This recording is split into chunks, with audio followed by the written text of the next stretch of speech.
Good morning. Welcome to Boardroom Media. We're once again joined by Peter McGuire, the CEO of XM, for the XM.com weekly market update. Pete, welcome back.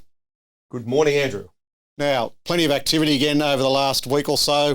Let's start domestically. Sure. The Aussie unemployment rate came out last week, 3.5%, the lowest probably since the 1970s, I think it was. Yeah. So it gives a fair indication of sort of where the economy is at and probably what the RBA has to do. Well, exactly right. And if, as we mentioned, I think in a couple of weeks back, if you want a job, you'll get a job. So there's plenty of work out there, and it's the old story. It's a fairly buzzing economy when you're looking at from an unemployment number. Yeah, definitely. And obviously, once again, huge amount of talk about how aggressive the RBA is going to be on the hikes of interest rates. Yep. Plenty of commentary now as well about how they've actually managed that. So it'll be interesting to see come next month, do they go 50, 75 points? Well, I would say yes. Remember, Canada hit us up 100 basis points last week. So it'll be interesting. We've got the Europe 25 basis points today. And then next weekend, 26, 27 of July, the States, what are they going to do? Yeah, no, plenty of activity. So similarly, if we look at New Zealand, very sort of similar path, maybe Yes. a little bit ahead of where we are. I So think obviously they the are. inflation rate's now over 7%. Their interest rates, they've probably been going at it a bit harder, Yes. but same direction. Yeah, they were out of the blocks a little bit quicker, and it'll be interesting how much further that 7.5 do they hit 8% come August. So yeah, it seems to be upward momentum, and when you're looking at that number there, it really is climbing very, very aggressively. Yeah, it's a clear trend. There's no doubt about that. So Yeah. and It's similarly, not transitory. No, not at all. I think that word is completely gone now. So Yes. and we can look at that. The official cash rate in New Zealand now at sort of 2.5% and Climbing. climbing. Yes, very much so. Moving on, if we look, as you say, in the States, you called it last week. You said, was there a chance of the CPI going over 9%? It did do that, so a very good call there. Came in at 9.1. Everyone's talking about, is that now the peak or close to the peak? That is the unknown, but you probably wouldn't want it to go too much higher. No, you wouldn't, though. A couple of things. First off, Biden went to the Saudis and he got a fist bump. He certainly didn't get a sword dance, and there was no chance of those guys increasing production. So it's either got to be the states have got to increase production, so to bring oil prices down. The next part is 9.1. I think will be over 10% by the end of summer, and I know that's a brave call, but I'll go out to the middle of September. Yep. So in 2-month window, I wouldn't be surprised for it to continue uptick because they haven't seen a break off as far as food prices or crude. So I'm just throwing that out there to the wind. Yeah. No, it's sort of it's an interesting time because there's clearly some of the demand is tapering off in the States from a retailer consumer perspective. So Yes. Obviously oil's the big one at the moment. If that can come down a reasonable amount, then that will flow into the CPI numbers. But what we are seeing is clearly there is a bit of weakening in the US housing market. The housing starts is off a fair way actually. So is this the beginning of that trend? I think it is. Yeah, I think it is. And that chart, it's a little bit busy, but once you see the numbers and you look at what the building permits, housing starts, the Fed funds rate, and all of those sort of things, it takes on board a big picture. And after a minute of analysis, it's easy to follow, and you just go, okay, yeah, it's reality. Yeah, and I think those sort of, it looks at the housing starts, they're back down to levels sort of roughly 2 years ago now. So this could be the start of something there in the US. But once again, I think inflation is still hot, and they're using monetary policy, and they're just using monetary policy at the moment to try and control it. So, Yes. Canada, similar story. Inflation up, interest rates up. As I mentioned, 100 basis points last week. I think that hit everyone by surprise.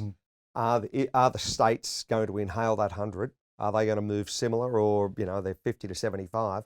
And the realization is, they're really, pedal to the metal. Are the Aussies prepared to do a similar sort of aggressive stance where we sit here and wait? Let's just see how it all plays out by October, November. Yeah. So, but they're clearly sort of trying to get ahead of the curve, if you like. So, Yes. But how that plays out in some of these economies. It's a fairly blunt tool, but time will tell. Exactly. Eurozone, it's not a great deal of good news coming out of there whatsoever, whether or not it's the currency, inflation, just the economy generally is nowhere near as strong as what it is in the States, Canada, Australia. So it's a bit of a different ball game, but they've probably got much tougher challenges. Absolutely. And, Lagarde coming out with a 25 basis point today, maybe they needed 50 to 75 to really, get some strong wind in their sail. But we'll just see how, again, by September, October, I won't be surprised to see a 10 handle there as far as inflation and the aggressiveness of it over the last couple of months. When you talk to Europeans based in Europe, it's frightening, the numbers that they're experiencing. Food, fuel, not many people aren't driving their motor vehicles, quite simply because of the cost of fuel. So, we're in summer now, but the demand as far as they've got gas issues, they've got heating issues, very hot summer.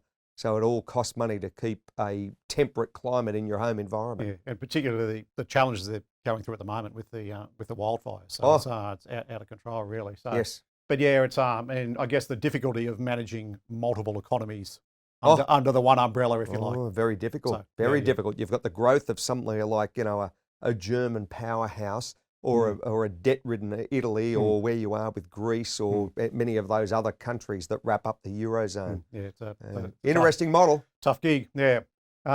Once again, talked about the ECB rate will go up, probably, as you say, looking at only 25 basis points, but we'll wait to see what that decision is. Yes. Interesting chart here, which gives us this chart. Overview of the current interest rate hikes, and this chart is just purely for this year only, versus inflation. So we can sort of see, I know there's a fair bit on there, but if you look at New Zealand, Australia, Canada, US, they're high inflation numbers, but they're raising interest rates very quickly to try and combat that. Whereas on the other hand, you've got the likes of Japan and the ECB completely at the other end of the scale. Absolutely. And it's a very interesting dynamic playing out. You've got that Switzerland model there that's very, very low interest rates, same as Japan, negative interest rate policies. And inflation really hasn't kicked up that much. I've spoke to people in Japan the other day. They're saying it's pretty much under control, the inflation story, versus what they're experiencing in the States. And the same in Switzerland. I was speaking to some people in Zurich, and it's they're not really too worried about what the cost of everything is on Main Street. Yeah, but no, it gives a really good overview of where we're at the moment. And I think sort of finally, obviously earnings seasons in the state, the banks have come out. Some banks not so good, others not too bad. So that's right. Yes. Though I noticed Goldman Sachs down 48% as far as deal flow in investment bank income. So those big clip of the ticket isn't there. And so the M&A deals and how they make a lot of their revenue has really dried up globally. So that's impacting, as you mentioned, JP Morgan, Bank of America. They're making huge money out of trading. Their trading desks are absolute behemoths. So if it wasn't for those, they'd be bankrupt. But they're doing well. And I think they're clearly going to take advantage of the interest rate margin as well. Yes. As interest rates go up, historically, if interest rates go up, banks tend to make more money anyway. Yes, they do. So we'll see how that goes. As earnings season kicks off, obviously, a lot of focus is going to be on the tech companies. Yes. These big global companies with a ton of money. Interesting chart there on Microsoft as to where they're sitting. But, you look at the three indexes there in Microsoft, they're effectively just exactly the same charts, just slightly different levels. Exactly. And NASDAQ, I noticed overnight, had a nice rally to the upside. It hasn't been a bad week as far as US equities. Yes. So some of those have been hit down. And then I thought, well, if they, if they don't match analyst expectations, we're going to see hemorrhaging. But at the moment, it seems to be A-OK. Yeah, probably a little bit better than what the market expected. Yes. I think the interesting thing, as we come into the back end of the year, your hedge funds, your fund managers, they need good returns to ensure their bonuses, to get their performance fees. That's not to stay in business for next year. Yeah, and that is not as much of an issue in the first 6 months of the year because they're not getting measured as closely. But That's coming correct. into the end of the year, particularly Q4, that's where the main game is. So it'll be interesting. This rally at the moment, it's only a minor rally. Is it sustainable, or maybe not, but I suspect you might get a bit of an uptick in those final 3 months of the year where the fundies need to, perform very much so to get those bonuses that they love. Yeah, don't they? The Ferraris and the Lamborghinis, mate. Need those. Yeah. So it's like the next couple of weeks, obviously we keep an eye on the interest rate numbers and whatnot, but obviously earnings will take sort of centre stage to a certain extent over the next few weeks. Absolutely. See how that comes out, and then that'll probably give us a good guide to the how we're going to play out the next few months. Yeah, I think so. Currencies have been interesting. US dollars had a big march up. Crude, I really would have thought that there could have been a deal come out of Saudi Arabia. Oil would be back at 90 now. You and I'd be saying, well, hang on, the inflation story's turned around. We've had crude up $7 and $8, $9. Yeah. And just everyone's sitting here from a trading perspective in the last couple of days going, wow. So it seems to be onward and upward, and maybe we're going back to 115, 120. Yeah. Time will tell. Anyway, great to chat again, Pete.